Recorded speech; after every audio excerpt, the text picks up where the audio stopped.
خواب دیکھنے والے نے عرض کی ما فعل اللہ بکا، یعنی اللہ پاک نے آپ کے ساتھ کیا معاملہ فرمایا؟ تو فرمایا کہ میں کثرت سے درود شریف پڑھا کرتا تھا، یہی عمل کام آ گیا، اللہ پاک نے میری مغفرت فرما دی اور مجھے تاج پہنا کر جنت میں داخل کر دیا۔ کیا بات ہے درود پاک کی! آپ یقین کریں، اگر میں آپ سے یہ کہوں کہ زندگی میں ایک مسلمان ہونے کی حیثیت سے اگر آپ اپنی خواہشات، اپنی ڈیزائرز کیا کیا ہیں لکھیں ذرا، کہ مجھے دنیا میں کیا چاہیے، مجھے مرتے وقت کیا چاہیے، قبر میں کیا چاہیے، مرنے کے بعد محشر کے دن میں کیا چاہتا ہوں، کبھی اکیلے بیٹھے نا تو لکھیے گا، ٹھیک ہے؟ اور اب میں آپ کو بہت ساری حدیثوں کا کچھ نچوڑ پیش کرنے جا رہا ہوں، سنتے جائیے اور سبحان اللہ بھی کہتے جائیے۔ اگر آپ روزی میں برکت چاہتے ہیں تو درود پاک پڑھیے، اگر آپ بیماری سے شفا چاہتے ہیں تو درود پاک پڑھیے، اگر آپ ذلت و رسوائی سے بچنا چاہتے ہیں تو درود پاک پڑھیے، اگر آپ عزت میں اضافہ چاہتے ہیں تو درود پاک پڑھیے، آپ مصیبتوں اور پریشانیوں سے بچنا چاہتے ہیں تو درود پاک پڑھیے، مرتے وقت کلمہ پڑھنا چاہتے ہیں تو درود پاک پڑھیے، مرتے وقت آقا کا دیدار کرنا چاہتے ہیں تو درود پاک پڑھیے، آپ یہ چاہتے ہیں کہ آقا اپنے مبارک ہاتھوں سے قبر میں اتاریں تو درود پاک پڑھیے، اپنی قبر کو نور مصطفیٰ سے جگمگانا چاہتے ہیں تو درود پاک پڑھیے، قیامت کے دن نبی پاک کے پرچم تلے اٹھنا چاہتے ہیں تو درود پاک پڑھیے، آقا کے ہاتھوں جام کوثر پینا چاہتے ہیں تو درود پاک پڑھیے، اور سنیے آقا کے ساتھ جنت میں جانا چاہتے ہیں تو درود پاک پڑھیے، مدینے جانا چاہتے ہیں، بار بار جانا چاہتے ہیں تو درود پاک پڑھیے، اور زندگی میں دیدار مصطفیٰ کرنا چاہتے ہیں تو درود پاک پڑھیے۔ کچھ باقی رہ گیا ہے؟ اللہ اکبر یا رسول اللہ، مجھے بتائیے اور کچھ باقی رہ گیا ہے؟ ایک مسلمان ہونے کی حیثیت سے what ever I need in دنیا اور ان ہیئر آفٹر، دنیا اور آخرت میں جو کچھ چاہیے، روزی برکت والی، زندگی عزت والی، پریشانیاں دور ہو جائیں، بیماریاں دور ہو جائیں، ذلت و رسوائی سے بچا رہوں، ایمان والی موت ملے، جب تک زندہ رہوں مدینے آتا جاتا رہوں، آقا کی دید کرتا رہوں، آقا جنت میں ساتھ لے جائیں۔ اب کچھ باقی بچتا ہے؟ اب یقین کریں میں نے اپنی طرف سے نہیں بتایا، یہ جن کا کچھ مطالعہ ہے تو ان کو یاد آ رہا ہوگا کہ اس ہر جملے کے پیچھے کوئی نہ کوئی ایک روایت یا کوئی نہ کوئی حدیث موجود ہے، یعنی یہ سارے انعامات دنیا کے، قبر کے، حشر کے، یہ سارے انعامات نبی پاک نے درود پاک کی فضیلت میں بیان فرما دیے ہیں۔ یہ ایسے ہی شاعر نے نہیں کہا کہ ہر درد کی دوا ہے صلی علی محمد، تعویذ ہر بلا ہے صلی علی محمد صلی اللہ علیہ وسلم۔ پھر کیوں نہیں پڑھتے؟ یعنی اتنے سارے مسئلے حل ہو جائیں ایک ہی وظیفے سے۔ لوگ پوچھتے رہتے ہیں کوئی وظیفہ بتا دیں، روزی میں برکت کا بتا دیں، پریشانی دور ہو جائے بتا دیں، مدینے کا کوئی وظیفہ بتا دیں، اور یہ سارے وظیفے درود پاک میں چھپے ہوئے ہیں۔ پکڑ لو نا درود پاک، پھر دیکھیں اس کی کیسی برکتیں آپ زندگی میں دیکھیں گے، آپ کا چہرہ شاش بشاش ہو جائے گا، آپ کی طبیعت فریش ہو جائے گی، آپ کو مزے کو مزہ آ جائے گا۔ بس درود پاک کی کثرت پڑھتے رہا کریں، پڑھتے رہا کریں، انشاءاللہ برکتیں ہی برکتیں۔ میں بھی نیت کروں، آپ بھی نیت کریں۔ ایک اور خوبصورت بات بتاؤں، جو بڑی خوبصورت آیت ہے، میں سمجھتا ہوں شاید دنیا بھر کے عاشقان رسول کو یہ کم از کم آیت تو سب کو یاد ہوگی۔ کون سی آیت؟ ان اللہ وملائکتہ یصلون علی النبی یا ایھا الذین آمنوا صلوا علیہ وسلموا تسلیما۔ مل کر درود پاک، اللہم صل علی سیدنا ومولانا محمد طب القلوب ودوائها وعافیۃ الابدان وشفائها ونور الابصار وضیائها وعلی آلہ وصحبہ وبارک وسلم۔ اب یہ جو آیت درود ہے نا، شعبان کے مہینے میں نازل ہوئی ہے، تو چلو نیت کر لیں انشاءاللہ اب سے روزانہ کثرت سے درود پاک پڑھیں گے انشاءاللہ۔ آئیے مل کر محبت کے ساتھ ایک بار پھر درود پاک، صلو علی الحبیب صلی اللہ تعالی علی محمد صلی اللہ علیہ وسلم۔ مشہور صحابی حضرت ابو ہریرہ رضی اللہ تعالیٰ عنہ فرماتے ہیں کہ ایک مرتبہ میں رسول اکرم نور مجسم صلی اللہ تعالی علیہ وآلہ وسلم کی اقتداء میں نماز عشاء پڑھ کر واپس جا رہا تھا۔ میں نے دیکھا کہ ایک عورت اپنے آپ کو پوری طرح ڈھانپ کر سڑک کے ایک کنارے پر کھڑی ہے، اور اس نے مجھے پکارا کہ اے ابو ہریرہ ذرا میری بات سنو۔ آپ کہتے ہیں میں قریب گیا، میں خلاصہ عرض کر رہا ہوں، تو اس عورت نے کہا کہ مجھ سے بہت بڑا گناہ ہو گیا ہے، کیا میری توبہ قبول ہوگی؟ حضرت ابو ہریرہ نے اس سے سوال کیا کہ کیا گناہ ہو گیا؟ اس نے گناہ کی تفصیل بتائی، کافی بڑا گناہ تھا۔ آپ نے کہا کہ تو ہلاک ہو گئی اور تو نے دوسروں کو بھی ہلاکت میں ڈال دیا، اتنا بڑا گناہ کیا، اب تم توبہ کی امید رکھتی ہو؟ اللہ پاک کی قسم تیری توبہ قبول نہیں ہوگی۔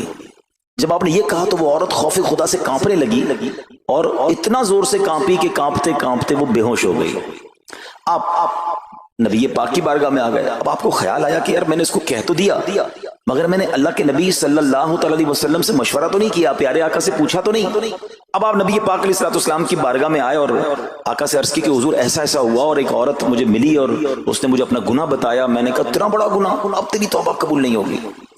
اللہ اکبر۔ جب نبی رحمت شفیع امت صلی اللہ تعالی علیہ وسلم نے یہ بات سنی تو فرمایا انا للہ و انا الیہ راجعون۔ اے ابو ہریرہ تو خود بھی ہلاک ہوا اور تم نے اس عورت کو بھی ہلاکت میں ڈالا، کیا تمہیں اللہ پاک کا یہ فرمان یاد نہیں؟ پھر نبی پاک علیہ السلام نے قرآن مجید فرقان حمید کی یہ آیت تلاوت کی، ذرا غور سے تلاوت سنیے گا۔ اللہ کریم ارشاد فرماتا ہے بسم اللہ الرحمن الرحیم الا من تاب وآمن وعمل عملا صالحا فأولئك يبدل الله سيئاتهم حسنات وكان الله غفورا رحيما۔ ترجمہ کنز العرفان، مگر جو توبہ کرے اور ایمان لائے اور اچھا کام کرے تو ایسوں کی برائیوں کو اللہ نیکیوں سے بدل دے گا اور اللہ بخشنے والا مہربان ہے۔ حضرت ابو ہریرہ نے جب یہ آیت کریمہ سنی اور پیارے آقا علیہ السلام کا یہ فرمان سنا تو آپ کو احساس ہوا کہ میں نے غلط مسئلہ بیان کر دیا ہے۔ آپ پر یہ احساس اتنا غالب ہو گیا کہ آپ مدینہ منورہ کی اب گلیوں میں آواز لگانے لگے۔ ایک عورت نے مجھ سے رات ایک مسئلہ پوچھا تھا، کوئی بتا سکتا ہے وہ عورت کون ہے؟ آپ سارا دن مدینے کی گلیوں میں آواز لگاتے رہے، مجھے اس عورت کا پتہ بتاؤ جس نے مجھ سے مسئلہ پوچھا تھا۔ اب رات ہوئی تو وہ عورت آپ کو کل والی جگہ پر پھر کھڑی مل گئی۔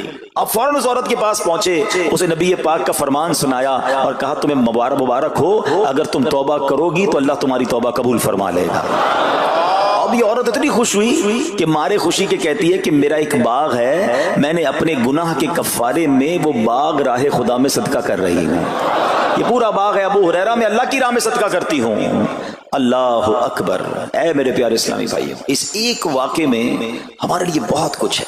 پہلے تھوڑا سا تربیت کے مدنی پھول ذرا سمجھیے کہ اتنی بڑی ہستی ہے سیدنا ابو ہریرہ رضی اللہ تعالیٰ، لیکن جیسے انہیں پتا چلا کہ میں نے یہ مسئلہ تو بیان کر دیا ہے مگر نبی پاک علیہ السلام سے پہلے اس کا حکم تو پوچھ لیتا، یہ ہمیں کیا درس دے رہا ہے کہ بغیر علم کے اپنی طرف سے شرعی مسئلہ بیان نہیں کرنا چاہیے۔ جو بغیر علم کے دینی مسئلے بتاتا ہے وہ خود بھی ہلاک ہوتا ہے اور دوسروں کو بھی ہلاکت میں ڈالتا ہے۔ ہاں میں بتاتا ہوں نا اس کا مسئلے کا حل کیا، حالانکہ خود کہیں پڑھا نہیں ہوتا۔ تو جب تک آپ کو علم نہیں ہے، آپ جانتے نہیں ہیں، تو کسی مسئلے کو بیان نہیں کرنا چاہیے۔ دوسری بات کہ اگر خدا نہ خواستہ کوئی غلط مسئلہ بتا بیٹھا یا بتا تو درست رہا تھا، بتاتے بتاتے غلطی کر بیٹھا، تو اسے چاہیے کہ ازالہ کرے، فوراً اس کا جو بھی ازالہ بنتا ہے وہ کرے۔ سیدنا ابو ہریرہ رضی اللہ تعالیٰ کا ازالہ تو دیکھیں کہ آپ کو جیسے ہی پتا چلا کہ اصل مسئلہ یہ ہے، اب آپ مدینے کی گلیوں میں صدا لگا رہے ہیں، تلاش کر رہے ہیں، پورا دن ڈھونڈتے رہے اس خاتون کو کہ میری سے غلطی ہو گئی، میں نے اس کو غلط مسئلہ بتایا، تاکہ اس کو تلاش کر کے اس کو درست مسئلہ بتایا جائے۔ اللہ اکبر۔ صحابہ کرام کی ادائیں بھی کتنی نرالی ہوتی ہیں، اللہ ان کا صدقہ عطا فرما دے۔ اب ہوتا کیا ہے کہ کبھی کوئی غلط مسئلہ بیان ہو گیا یا بیان میں، مشورے میں، درس میں کوئی غلطی ہو گئی، غلطی پتہ چل جائے، اب شرم آتی ہے کہ کیسے کہوں مجھ سے غلطی ہو گئی ہے، میں تو اتنا بڑا مبلغ بن کے گیا تھا، میں نے تو جناب اتنے پبلک میں بیان کیا تھا، اب میں کیسے بتاؤں کہ جناب میں نے یہ غلط پڑھ دیا یا غلط بیان کر دیا۔ حضرت ابو ہریرہ سب سے زیادہ جن کو حدیثیں یاد ہے، مگر سچ بتائیں بات سمجھنے والی پتہ کیا ہے؟ جو لوگ یہ سمجھتے ہیں نا کہ یار غلطی ماننے سے عزت کم ہو جاتی ہے، سچ بتاؤ آج 1450 سال بعد حضرت ابو ہریرہ کا یہ واقعہ سن کے ہمارے دلوں میں ان کی عزت کم ہو رہی ہے، بڑھ رہی ہے؟ Simple is that. غلطی ماننے سے انسان جو ہے وہ نیچا نہیں ہوتا۔ اللہ میرے پیر و مرشد کو سلامت رکھے، جن کی برکت سے لاکھوں علماء بن گئے ہیں، مگر آپ اپنے مدنی مذاکرے میں اپنے ساتھ علماء کرام، مفتیان کرام کو بٹھاتے ہیں، اور اگر کوئی توجہ دلاتا ہے تو لائیو چینل پر آپ فرماتے ہیں کہ یہ مسئلہ یوں نہیں یوں ہے، کوئی عزت کم نہیں ہوتی جناب۔ تو سبحان اللہ، دو باتیں سیکھنے کو ملی کہ پہلے بتانا ہی نہیں ہے، اگر نہیں آتا تو اپنی بڑائی مارنے کے لیے بندہ کہتے مجھے نہیں معلوم، واللہ اعلم میں نہیں جانتا، اور اگر آپ کو لگتا ہے میں صحیح بتا رہا ہوں اور پھر بعد میں کوئی توجہ دلا دے کہ آپ نے غلطی کی ہے تو پھر اس کو بالکل مانے بھی اور اس کا ازالہ کریں. اچھا اب علماء کرام نے بڑے پیارے طریقے بتائے. پہلے تو ظاہر یہ تھا کہ بھائی پبلک میں بیان کیا تو پبلک میں جا کر یا گلیوں میں جا کر آپ نے اعلان کیا. اب تو سوشل میڈیا کا زمانہ ہے, کچھ ویڈیو بنا کے ڈال رہے ہوتے ہیں, انسٹاگرام تو ٹویٹر تو پتہ نہیں کیا کیا چیزیں, موبائل فون, فیس بک, یوٹیوب, تو اب غلط غلط مسئلے لوگ شیئر کر رہے ہیں. ایک یہ بڑا مسئلہ پتہ کیا ہو گیا, ہمارے موبائل پہ جیسے ہی کوئی ویڈیو کلپ آیا, کسی کا بھی آیا یا کوئی پوسٹ آ گئی, کوئی فضیلت ہی آ گئی, نہ چیک کرنا ہے نہ کچھ کرنا ہے, اس کو فوراً فارورڈ کر دینا ہے. حالانکہ اس میں بعض اوقات غلط مسئلے ہوتے ہیں, بعض اوقات غلط حدیثیں ہوتی ہیں, ہمیں پتہ ہی نہیں ہوتا, ہم سمجھتے ہیں آگے شیئر کر دیں. اچھا شیئر کرنے والوں کو بھی بڑا مسئلہ ہے. اگر کوئی وظیفہ, کوئی نفل, کوئی بھی چیز ہے, خود پڑھنی نہیں ہے, آگے 100 لوگوں کو بھیج دینی ہے, پہلے خود تو پڑھو. اچھا خود بھی پڑھنے سے پہلے کہاں چیک کروایا؟ تو پلیز یہ شریعت کے معاملات ہیں, اس میں بڑی غلطی ہو سکتی ہے. تو اگر آپ کو کوئی بھی چیز شیئر کرنی ہے تو بیسٹ آپشن یہ ہے کہ دعوت اسلامی .net, یہ دعوت اسلامی کی ویب سائٹ ہے, اس پر ایک گیلری کا آپشن ہے. آپ وہاں جائیے, وہ مفتیان کرام سے چیک ہوئی پوسٹیں پڑی ہوئی ہیں, آپ وہاں سے پوسٹ اٹھائیں, اس کو شیئر کر دیں, بنداز کریں, کوئی ٹینشن نہیں ہے کیونکہ وہ علماء نے چیک کی ہوئی ہے. مگر ہر آنے والی پوسٹ, ہر آنے والی ویڈیو کو آگے بڑھا دینا, تو مشورہ یہی ہے کہ یہ بڑا سخت معاملہ ہے. کیونکہ یاد رکھیے قرآن مجید فرقان حمید میں اللہ تعالی ارشاد فرماتا ہے وَمَنْ أَظْلَمُ مِمَّنِ افْتَرَىٰ عَلَى اللَّهِ كَذِبًا, اور اس سے بڑھ کر ظالم کون جو اللہ پر جھوٹ باندھے. اچھا اس کے بارے میں علماء فرماتے ہیں کہ اللہ پر جھوٹ باندھنے والا سب سے بڑا ظالم ہے. جب ہم کسی کو دینی مسئلہ بتاتے تو اس کا مطلب کیا ہوتا ہے کہ اللہ نے فرمایا یا اللہ کے حبیب علیہ السلام نے فرمایا. اس کا مطلب اگر ایسا نہیں ہے تو یہ اللہ پر جھوٹ باندھنا ہو گیا نا. ہم نے تو کہا مجھے تو پتہ نہیں تھا, کسی نے پوسٹ بھیجی تھی, کسی نے بتایا تھا, اچھا میں نے کہیں سنا تھا. اب کئی لوگوں کی تو عادت پتہ کیا ہے, ان کے ساتھ بیٹھو نا تھوڑی دیر بعد کہیں گے اللہ یہ فرماتا ہے, اللہ نے قرآن میں یہ فرمایا. پوچھو کدھر فرمایا, بولا یہ نہیں پتا, اللہ قرآن میں یہ کہتا ہے. کہاں کہتا ہے بتاؤ نا, آیت دکھاؤ. اللہ نے فرمایا یہ کرنا چاہیے, کہاں فرمایا؟ اپنی طرف سے. اچھا کیونکہ کہیں سنا تھا, کہیں دوستوں کی محفل میں آدھی بات یاد تھی. ارے ڈرنا چاہیے کہ میں کیسے کہہ دوں کہ اللہ نے فرمایا, میں کیسے کہہ دوں نبی پاک علیہ السلام نے فرمایا, جب یاد نہیں, پڑھا نہیں. امیر اہل سنت کی آپ نے احتیاط دیکھی ہے, آپ حدیث کی کتاب منگاتے ہیں کہ پورا دیکھ کر پڑھتے ہیں, مگر یہاں تو اپنی مرضی سے چل رہا ہے معاملہ. خدا کے واسطے ہم سمجھ رہے ثواب کما رہے ہیں, اور ایسا نہ ہو کہ گناہ جاریہ والے کام ہو رہے ہوں. تو میں نے آپ کو آسان حل بتا دیا کہ دعوت اسلامی کے جو آفیشیل سوشل میڈیا کے پیجز ہیں, اگر آپ کو شوق ہے تو وہاں سے کوئی پوسٹ اٹھا لیں, وہاں سے کوئی چیز اٹھائیں اور اس کو شیئر کریں. باقی خدا را ان کاموں کو اپنی مرضی سے آگے نہ کریں, کہیں ہم گناہ گار نہ ہوں. تو ایک بات تو ہمیں اس پورے واقعے سے سیدنا ابو ہریرہ رضی اللہ تعالیٰ کو جو انداز, آپ کی عاجزی, آپ کا ازالہ کرنا, آپ کا اس عورت کو تلاش کرنا, یہ سکھا رہا ہے کہ مسئلہ غلط بیان کرنا کتنا بڑا مسئلہ ہے. اللہ کرے کہ ہم اس کو سمجھیں. اب دوسری خوبصورت بات, آئے ہائے عورت کا گناہ ہے, بڑا گناہ ہے, مگر نبی پاک نے جو آیت بیان فرما دی اور جو اس تک پیغام پہنچایا کہ توبہ کر لو, میرا رب توبہ قبول فرما لے گا. آئے ہائے میرے پیارے اسلامی بھائیو, کتنا ہی بڑا گناہ کیوں نہ ہو جائے, اللہ سے مایوس نہیں ہونا ہے, اس کی رحمت سے مایوس نہیں ہونا ہے. کیونکہ میرے آقا مدینے والے مصطفیٰ صلی اللہ تعالی علیہ وسلم فرماتے ہیں التائب من الذنب کمن لا ذنب لہ, گناہوں سے توبہ کرنے والا ایسا ہے جیسا اس نے گناہ کیا ہی نہیں ہے. ختم, نل اینڈ وائڈ, ڈیلیٹڈ. یہ اتنی بڑی اللہ کی رحمت ہے کہ بس سچی توبہ ہو جائے نا, اللہ اس کو سارے اس کے گناہ معاف فرما دیتا ہے. حضرت عبداللہ ابن عبید رحمت اللہ تعالی سے روایت ہے, فرماتے ہیں کہ اللہ پاک کے نبی اور ہم سب انسانوں کے والد محترم حضرت آدم علیہ السلام نے اللہ پاک کی بارگاہ میں عرض کی, اے رب عز و جل, تو نے شیطان کو میرا دشمن بنایا ہے, لیکن میری اولاد اس کا مقابلہ کرنے کی طاقت نہیں رکھتی. تو اللہ پاک نے فرمایا اے آدم, آپ کی اولاد میں قیامت تک جو بھی انسان پیدا ہوگا میں اس کے ساتھ ایک محافظ فرشتہ مقرر فرما دوں گا جو انسان کے لیے شیطان کی جو چال ہے اس سے اس کی حفاظت کرے گا. حضرت آدم علیہ السلام نے عرض کی مولا مزید کرم فرما. اللہ پاک نے فرمایا اے آدم, آپ کی اولاد کو ایک نیکی کا اجر 10 گنا ملے گا. نیکی ایک کریں گے اجر ملٹی پلائی بائی 10 ہو جائے گا. اور پھر اللہ نے فرمایا اس پہ مزید بڑھاؤں گا, جبکہ گناہ کوئی ایک کرے گا تو اس کے نامہ عمل میں ایک ہی گناہ لکھا جائے گا. اللہ کی شان دیکھو, ایک نیکی اجر 10 گنا, گناہ ایک لکھا بھی ایک جائے گا. حضرت آدم علیہ السلام نے عرض کی مولا اور کرم کر دے. دیکھو شروع سے ہم پر مہربانیاں ہیں. حضرت آدم علیہ السلام بھی اپنی اولاد کے لیے اللہ کی بارگاہ میں عرض کر رہے ہیں. اللہ پاک نے فرمایا اے آدم, جب تک روح انسان کے بدن میں رہے گی میں اس کی توبہ قبول کرتا رہوں گا. جب تک زندہ ہے نا, جب تک توبہ کر لے اس کی توبہ قبول ہو جائے گی۔ اللہ اکبر، کتنا کریم ہمارا مولا ہے، ہمارا پروردگار کیسا رحیم ہے۔ جب بھی گناہ ہو جائیں فوراً اللہ کی بارگاہ میں حاضر ہو جایا کرو، اپنی غلطی کا اقرار کر کے شرمندہ ہو جایا کریں، انشاءاللہ کریم توبہ قبول ہوگی اور گناہوں کی میل سے دامن صاف ہو جائے گا۔ ارے توبہ جب ہو جائے نا اور بندہ سچی توبہ کر لے، دیکھو اللہ کیسا کریم ہے، کیسا کرم کرتا ہے۔ ایک بزرگ کے بارے میں آتا ہے، حبیب عجمی رحمت اللہ تعالی علیہ ان کا نام تھا، ابھی بہت بڑے آپ اللہ کے ولی گزرے ہیں، بصرہ کے رہنے والے تھے، مگر توبہ سے پہلے آپ کی زندگی بڑی عجیب تھی۔ آپ بڑے امیر آدمی تھے، لوگوں کو قرضہ دیا کرتے تھے مگر سود پر قرضہ دیا کرتے تھے، سود لیا کرتے تھے۔ حال ایسا تھا کہ جب کسی سے سود لینے جاتے تھے یا قرضہ لینے جاتے تھے، وہ پیسہ نہ دیتا، لیٹ ہو جاتا تو اس سے جرمانہ وصول کر لیا کرتے تھے۔ ایک مرتبہ ایک مقروض کے دروازے پر گئے، وہ مقروض تو گھر پہ نہیں تھا، اس کی بیوی تھی، تو کہا میرا شوہر تو آج گھر پر نہیں ہے، نہ ہی میرے پاس رقم ہے کہ آپ کو دوں۔ آپ نے کہا مجھے تو چاہیے، کچھ نہ کچھ تو جرمانہ دینا ہوگا۔ تو اس نے کہا ہم نے ایک بکری ذبح کی ہے، گوشت تو سارا بانٹ دیا، کھا لیا، اس کا سر موجود ہے، آپ نے کہا یہی دے دو۔ سود میں پیسے نہیں ملے تو بکری کا سر لے آیا۔ اچھا اب جب بکری کا سر لے کر آئے تو اپنی زوجہ کو کہا کہ پکاؤ اس کو، تو زوجہ بولی گھر میں نہ لکڑیاں ہیں نہ دوسرا راشن ہے۔ چنانچہ اب لکڑیاں اور دوسرا راشن وغیرہ بھی دیگر مقروضوں کے گھر گئے اور وہاں سے سود میں کسی سے لکڑیاں پکڑ لی، کسی سے دوسرا راشن مسالہ وغیرہ چیزیں پکڑ لی، وہ بھی لے آئے، کہا لو پکاؤ۔ اب زوجہ نے ہانڈی بنائی، ابھی کھانا تیار ہو رہا تھا کہ اتنے میں ایک بھکاری آ گیا۔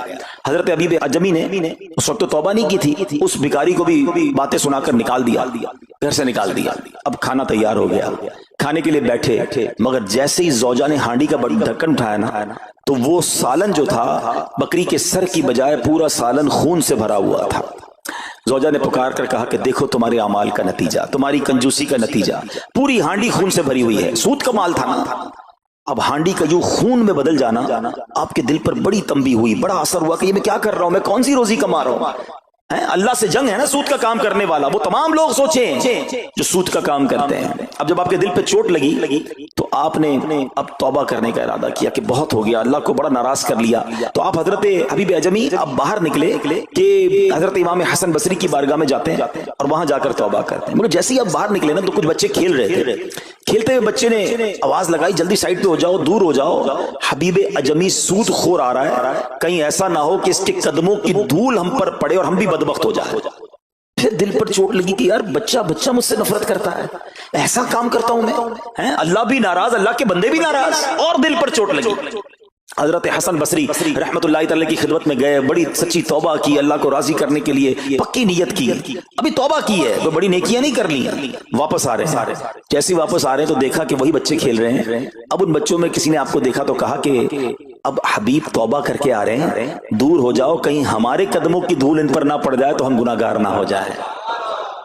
تھوڑی دیر پہلے یہ بچے کہہ رہے ہیں کہ دور ہو جاؤ، ان کی دھول پڑ گئی تو ہم بدبخت ہو جائیں گے، سود خور جا رہا، ارے ابھی توبہ کی ہے۔ اور اللہ نے اپنے بندوں اور مخلوق کے دل میں کیسی محبت ڈال دی کہ بچے کہہ رہے ہیں دور ہو جاؤ، ہمارے قدموں کی دھول حضرت حبیب پر نہ پڑ جائے، ہم گناہگار نہ ہو جائیں۔ اب جناب بڑا دل پہ اور اثر ہوا کہ مالک تیری قدرت، ابھی تو توبہ کی ہے اور میری نیک نامی کا اعلان تو نے اپنی مخلوق سے کروا دیا، سب کے حقوق ادا کیے، سودی لین دین تھا سب ختم کیا، اللہ پاک کی عبادت میں مصروف ہو گئے، اللہ نے ولایت کا سرتاج بنا دیا، اپنا ولی بنا دیا۔ اے میرے پیارے اسلامی بھائیوں، یہ ہے توبہ، اللہ اکبر۔ اے میرے پیارے اسلامی بھائیوں، پتہ یہ چلا کہ عزت دوبارہ مل جاتی ہے، شرط صرف ایک ہے کہ آدمی صحیح راستہ اختیار کر لے۔ اولیاء کرام کی سیرت پڑھ کر دیکھیں، ہزاروں اولیاء کرام ایسے ہیں جو توبہ سے پہلے گناہوں میں مشغول تھے، معاشرے میں انہیں بری نگاہ سے دیکھا جاتا تھا، لوگ ان سے نفرت کیا کرتے تھے، مگر جب اللہ کی طرف آ گئے تو کیا کمال ہوا کہ اب جناب لوگوں کے دلوں میں تو دلوں میں، جانوروں کے دلوں میں بھی اللہ نے اپنی مخلوق کے دلوں میں ان کی عزت ڈال دی، کیونکہ عزت کس کے پاس ہے؟ رب کے پاس ہے۔ دلوں کا اختیار کس کے پاس ہے؟ وہ رب کے پاس ہے۔ آسمان ولایت کا ایک اور چمکتا ستارہ حضرت فضیل بن عیاض رحمت اللہ تعالی علیہ توبہ سے پہلے ڈاکو تھے۔ جی ہاں، آپ کتنا بڑا نام ہے ولیوں میں، مگر آپ ایک ڈاکو تھے، اور یہ کوئی کہانی نہیں، واقعی حقیقت ہے کہ رات کو جب بچہ سوتا نہیں تھا تو مائیں کہا کرتی تھیں بیٹا سو جاؤ ورنہ فضیل ڈاکو آ جائے گا۔ جس راستے پر آپ ہوتے تھے لوگ ڈر کے مارے اس راستے سے نہیں گزرتے تھے، مگر جب آپ نے توبہ کی، جن کا مال لوٹا تھا واپس کیا اور سارے حقوق ادا کیے، نیک کاموں میں مصروف ہو گئے، اللہ کی عبادت میں لگ گئے، حضرت فضیل بن عیاض نے وہ وقت بھی دیکھا کہ وقت کا